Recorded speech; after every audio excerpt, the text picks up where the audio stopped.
right at the corner there was where that old Grevelin used to have his shoe shop in there. Yes. Now I've heard that he would have made shoes right from scratch. Is that true? Right from scratch. Yes, he'd just tell him your he'd make size absolutely. Yeah, he made me one pair Did he? shoes right from scratch. They were comfortable, but they didn't last long on the work I was on. Huh? He used too good a leather. Yeah. Yeah, he used to drive taxi here for Albert Poirier, moonlighting, they made that a bad name, Anybody that moonlighted, it was a terrible thing. And I used to shake my head and wonder, whatever happened to a hard worker or somebody trying to get ahead? It's true. But it was just a phase that people were going through at that time. How long were you with the taxi company? Well, I only worked there moonlight whenever they phoned me up and needed a spare tire where I used to go in there. So I probably drove for them for a couple of years, and I used to drive bus for Mayor's Transport also. Right. But you see, it's almost a shame, all these old houses are torn down here now, and they're putting these big monster houses in here. Mm-hmm. They had an overheight at one time, Yes. and now I think the sky's the limit. Yes. Beautiful view. Yeah, it is Fraser a nice River. view. Yeah, I kind of miss the old smokestack though from Fraser Mills. Yes. You're not the only one to mention that. Many have mentioned that was their favorite site. Yeah. Yeah, that's right. Yeah. So it was a landmark. Yeah. Absolutely. See, they're tearing all these houses down Yes. here. It's a kind of a shame. And coming up shortly on your right here will be the coffee shop and grocery store that Merv Williams built. And I was just thinking about that, and it was pretty early because I wasn't married. I got married in 1950, and he built before I got married. So then on your left was a gravel pit. Right. Bob's, the heck was his name? He was the city clerk. He belonged to that church, and he got that property there for that church. So. Some people by the name of Page lived on this corner where they're putting this high-rise in here now. They had quite a nice house. Now this little store that's on coming on your right here, they tore it down. This store right here. Mountain, yeah. The guy, when they put through that road through my dad's property, Cottonwood, that guy was one of the first to buy there, and he built that store there. So that was, I figured he was going to starve to death to start with. But anyway, here the Blue Mountain Park on our right, and the Foster family had this property, and they were the suppliers of water when everybody else's well would go dry. So That's curious. Salson lived just off to our right here now, and they were Finlanders, and coming up on the corner here was Lahonen. They were all friends and Finlanders. There was quite a lot of Finlanders in the community here. This is where this house is. That's my first house there. Yeah. And that house next to it, I built the two of them there. This is Cottonwood. My dad got $30 for putting that through. Now we're coming here real close here. Turn on to Runnymede to your left here, if you would please. Yeah, turn there. I just want to show you exactly where the water tower was. See this this old house that's right in front of you here now? Yeah. Those two houses on to the left here. So those two houses there are right on the water tower property. This is the old house here, the Winfield house I was telling you about. You can see it from that picture. And that big house that's over there was where the Thacker house just got torn down a couple of years ago. There was nothing here on this side here at all. And they just tore down a house that was in here that was one of the old original houses. A guy by the name of Jimmo lived in there. Now up at the corner on the left-hand side where this church is where old Mr. Haley lived. And off to your right was Bill Melnichuk's property here. And of course this road did not go through past Blue Mountain here. Blue Mountain ended right here. This is what go down here now. There was a big chicken farm here and it was run by the Thiessen family. And it was off just to your right here just now. And they had a drive-in. You could drive in and get your eggs and drive out like getting a hamburger. Oh, yes. Yeah. Drive some chicken, eggs. That's right. So none of these roads or houses. There's a few of the houses were in here, but not very many. Right. There's one old house here on Robson built by Mr. Hobbes. He was really an old country carpenter. Learned his trade, took his apprenticeship over there, and he's the father of Cap Hobbes. Cap Hobbes is Cap's bicycle stores, you know. Mm-hmm. Now right on the corner on your left down here is where Kay Olson lived. That was a log house built of poles, you know, on end. Kay was the whole water department. He was at I don't know how many's on the water department now, but he was the whole water department at that time. And right next, out at the back, there was a road went in there, and that was where the Coquitlam Farmers Institute was.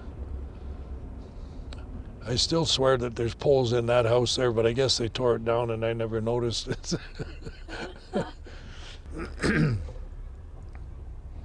Yeah, that's the old Kay Olson house there, but it didn't look like that at that time. Right at the back here, there's a road back down here. Mm-hmm. And I think that was pretty close to the road that went into the Coquitlam Farmers Institute. It would be all in here. That park, and that's all part of it. That's where all the Farmers Institute was. Yeah, you could get feed for your animals, your chickens, your cows. He had hay there, he had straw. Mm-hmm. He had mash, for the chickens, and you could buy pretty near anything from him. It was like a little store in there, but it was run by the provincial government. Well, in 42 was when the Japanese bombed Pearl Harbor. And it was shortly after that they expropriated their properties. Off to your left, all of this in here was the Matsusitas. They had about 10 acres and their property went right straight over to Coma Road. What was the name again, sorry? Matsusita. And Lily was in my room at school. Lily's back in Vancouver. They opted to go to Japan instead of going into the internment camps. But it used to be nothing but strawberries right where we're looking out here right now. This big house that's on the corner right here, we just got tore down, and that's where the Thacker family lived, is right there. And it's in that picture I took off of the water tower. Yeah. This is where Mr. Easterbrook lived. He had 5 acres in here, and he was the old guy. We called him Uncle Dan. And this is where I used to pasture my horse when I was clearing my land. He rented that out to me for probably $5 a month or something, Jeez. And he was a real old timer there. I don't know what year he came here, but he was here real early. And I want to show you another couple. The reason I'm going back here is to show you where Kumagais lived, and they had a big farm, strawberry farm also. This was all bush here. This is the back of my father-in-law's property. It was right here, and there used to be a couple old guys. They were patients from Essendale, and they made their way here and they built themselves shacks in there. Really? Yeah. Now, as we go straight through, that property that barricaded off is where the Kumagais lived. Hiroshio went to Mountain View School. He was a couple of years younger than me. And of course, this road was not in at all. And when this road first opened up, they were all sold in 1 acre lots. And the VLA land, like the reestablishment credits, these guys, this is one of the original lots that's right here. Donnie Mott bought that lot. And anyway, all these houses here all came out of these 1 acre lots. Mm-hmm. But they had to have a minimum of 1 acre for the reestablishment credits to buy them. And as you can see straight ahead there, that property straight ahead, that was the Kumagai property. And I don't know how many acres they had in there. They had at least 5 acres. This was all Kumagai property here. And they went over to the next road that was all Kumagai property. And this was Moore's Poultry, bought this, I think, right after Kumagai's. I don't recall anybody else being there after Kumagai but Moore's Poultry. And he sold out and the subdivision came in here. So there would have been a chicken farm here? That was a chicken. Yeah. Well, it was a chicken farm. They had the old chicken, but it was mostly strawberries, but they did have chicken farm too. The Kumagais did. And this whole area right from back there at Foster to Smith was on the right-hand side here, was all turkey farmland. So you had turkey on one side, strawberries and chickens on the other. Yeah, no, I don't know if there's, this road was not in here at all. So I don't know, I don't remember anything in here at all.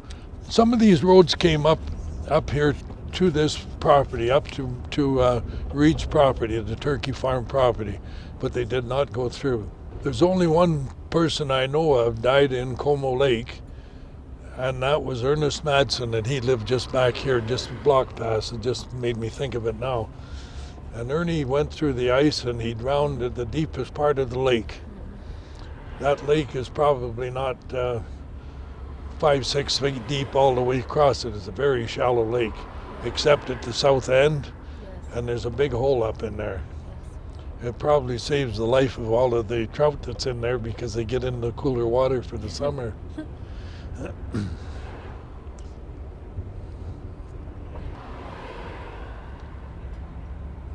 The next corner is Grant, I believe. If you make a turn on that to your right, you can't go left anyway. Now this was all Takahara property, all in here. They went down here right to the ravine. And right at the end of this road, there's a ravine. And yeah, this was all Takahara property.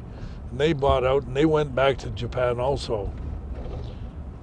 There was nothing along on the left-hand side here at all till you got down to the end here, and the people by the name of Smith and Grant lived here. In fact, I haven't been down here for many years. An interesting thing was that you just get down to the end there. If you can park there, I'll just explain something to you.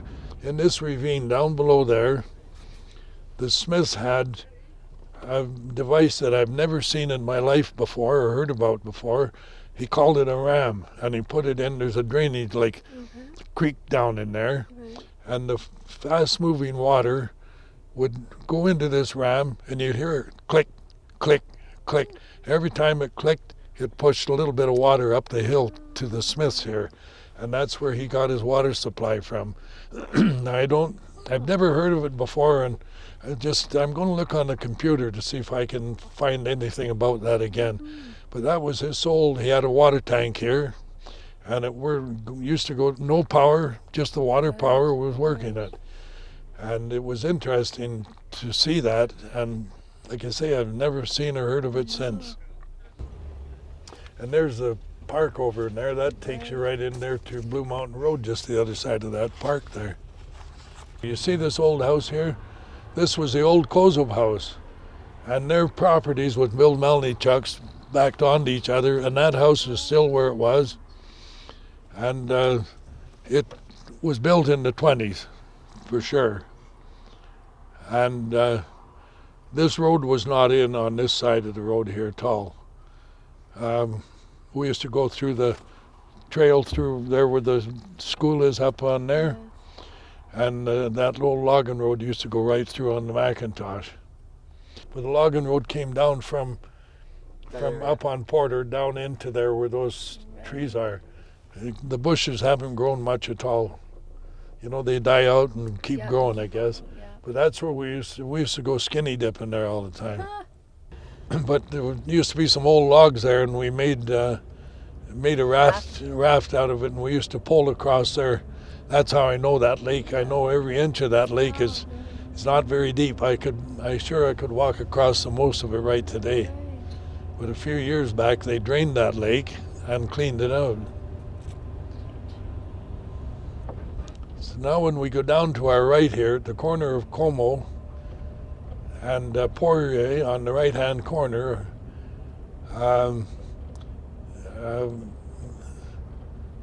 was the building inspector. Brightwell was his name. Now right here where this store is, just to the next to the store to the east, was where Asterblads lived. They were another they were Finns, you know. So right here at this corner here, coming up is Schoolhouse Road, and this is the Kozub property, and these are the Kozub, Castilla, and this is Joe Castilla, and that's Frank Castilla right there. Right. And he was the soldier that I had. That's right. Now this road is a road ended right here, and it was just the kind of a trail here. They improved the road a little bit to get to the garbage dump, which should be coming up here shortly. And it was past Poirier. See, none of these, this was all bush and timber here, both sides of the road. And it was just a kind of a jeep trail. They had those steel towers. Now they brought them down, they put the wood towers on but it was just a maintenance road. Right in here, right in this corner here, this was all garbage dump. All those houses are all built on the garbage dump. And it went right back to the ravine. There's a ravine back there. My nephew shot a bear in there, as a matter of fact. And just as we get to the bottom of the hill on the left-hand side, getting down to where that school was a gun club. I'm sure that all of these old roads going here were all old logging roads, because it was just honeycombed with logging roads in there. And the people from Essendale used to walk on a trail up here from Essendale, which was just over the hill here. Right, because we're not too far away from it. They used to go up into Mundy Lake. They used to spend the day up here. Right. When we would go into Mundy Lake, we'd be talking to several of the inmates that would walk up in through there, because Essendale was just over the hill here. Over the hill, yeah.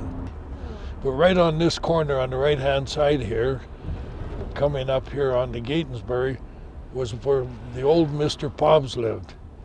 And that was his son that was the city clerk for the municipality. And he lived right on that corner there.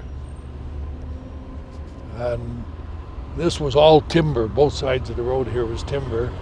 And there used to be a road went from here, cut across over onto Gatensbury from here. Ed Shaughnessy lived in that house, and it was moved when the Safeway came in there. If you go out of Ridgeway and go right straight through Blue Mountain, that house that's in there, it's right across there, was moved from the site there where the Safeway store is, and it was Ed Shaughnessy that moved it. He lived in it, and he moved in it and bought that lot on Blue Mountain for it. So, yeah, this was a real busy grocery store here till the big box stores came in. Yes.